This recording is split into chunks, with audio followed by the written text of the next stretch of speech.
Bonsoir chers abonnés de la chaîne Afrique Sport TV, bienvenue dans l'édition du soir. On la démarre avec une information qui concerne le club du Caire, Al Ahly.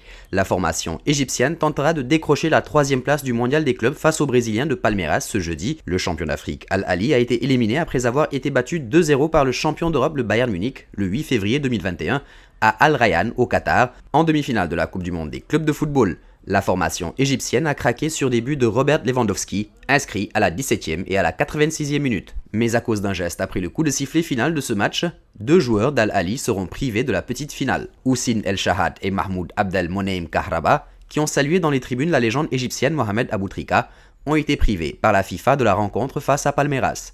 Cette décision a été prise par l'instance du football mondial à cause du protocole sanitaire lié au coronavirus. Ces 2 absences viennent s'ajouter à celle de l'international tunisien Ali Maloul, blessé au début de la rencontre face au Bayern Munich. La Ligue des Champions démarre dans un peu moins d'une semaine, mais avant, un couac est venu se mêler à la rencontre Atlético Madrid-Chelsea prévue le 23 février pour le compte du 8e de finale aller de la C1. Et l'Atlético de Madrid ne pourra pas disputer ce match sur ses terres.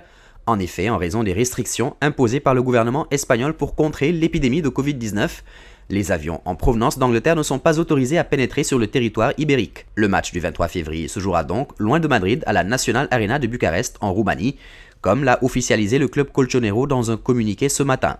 Un stade qui rappelle de bons souvenirs aux hommes de Diego Simeone, puisqu'ils y avaient gagné l'Europa League en 2012. En Angleterre, les Sky Blues ont encore frappé un joli coup sur le marché des transferts. Il serait en effet sur le point de confirmer le recrutement des 2 pépites de l'équipe de Rio de Janeiro Fluminense, comme le rapporte en cœur la presse brésilienne, notamment Globo Esporte et UOL Esporte. L'actuel leader de la Première Ligue serait tombé d'accord avec le club auriverde pour s'offrir le duo Kaique-Metinho, tous deux âgés de 17 ans. Les 2 talents brésiliens pas encore majeurs vont rester à Fluminense en 2021 avant de rejoindre l'Europe en 2022. Selon Globo Esporte, Kaique rejoindra directement Manchester City tandis que Metinho sera lui prêté à Troyes, propriétaire du City Football Group, qui évoluera peut-être d'ici là en Ligue 1. Kaique comme Metinho font partie de la génération 2003 dorée de Fluminense qui a gagné le championnat brésilien U17 cette saison et a atteint la finale de la Coupe du Brésil de la catégorie. En octobre dernier, le Guardian avait publié son top 60 des joueurs nés en 2003 les plus prometteurs du monde, et Metinho, notamment, faisait partie de la liste. Né au Congo, il est arrivé au Brésil à l'âge d'1 an et certains observateurs le comparent déjà à Paul Pogba dans le style de jeu et il est même surnommé Pogbinha.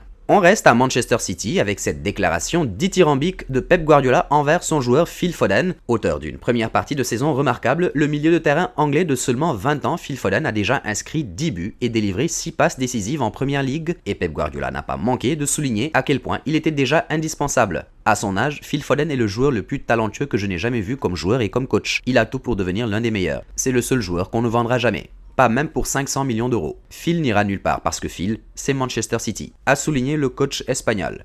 C'est dit. En Espagne, après 2 points de repris grâce à sa victoire face à Getafe 2-0 mardi dans le cadre d'un match en retard de la première journée de Liga, le Real Madrid s'est un peu plus rapproché de l'Atlético Madrid, tenu en échec par le Celta Vigo 2 buts partout lundi, malgré un doublé de Luis Suarez. De quoi redonner espoir à l'entraîneur madrilène Zinedine Zidane, ça en a tout l'air. Le titre, je ne pense pas que nos fans s'imaginent qu'on a fait une croix dessus. Au contraire, ils pensent toujours qu'on peut gagner le championnat. Nous allons donc continuer à nous concentrer sur cet objectif et à nous battre pour cela, car il reste énormément de matchs. A estimé ZZ en conférence de presse. Surtout pour les Colchoneros qui comptent 5 points d'avance et surtout 2 rencontres de retard sur les Merengues avant la 23e journée. Et puis on termine ce journal en France avec cette nouvelle qui concerne l'ancien sélectionneur des Bleus Raymond Domenech, qui est sur le point de quitter le FC Nantes. Un passage express pour le coach vice-champion du monde 2006. Sa nomination avait énormément fait parler en décembre dernier. En difficulté en championnat, le FC Nantes avait fait le choix d'offrir son banc de touche à Raymond Domenech, visiblement pas effrayé par le côté polémique du personnage, ni son absence d'expérience professionnelle depuis son départ de l'équipe de France en 2010.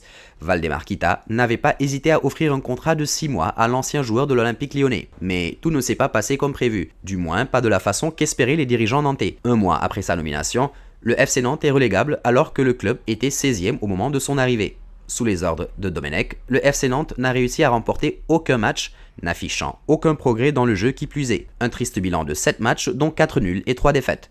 Pour le remplacer, les dirigeants nantais ont déjà un technicien en tête. Comme dans le dossier marseillais, Habib Beye est cité parmi les successeurs de Domenech. Il y a en outre Antoine Comboiré, Frédéric Hans ou encore Roland Courbis. C'est la fin du journal du soir d'Afrique Sport, merci de l'avoir suivi, restez fidèles à nos publications pour ne rater aucune information sportive d'Afrique et d'ailleurs. Si vous n'êtes pas encore abonné, c'est le moment de le faire en activant la notification représentée par la petite cloche.